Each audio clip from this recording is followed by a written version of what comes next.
పస్తులు పెట్టావే తీపి వస్తువు చుట్టూ తిరిగే ఈగను చేసావే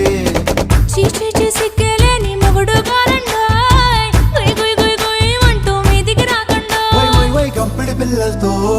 ఇంటిని నింపావే సాపాదిండు సంసారాన్ని మేడెక్కించావే ఇరుగు పొరుగు ముందు సరసాలు కెట్టి పడుకోరే కుక్కలాగా మీ వాళ్ళు ఏం చేస్తాం ఎక్కేస్తాం ఎట్టాగే డాబాలు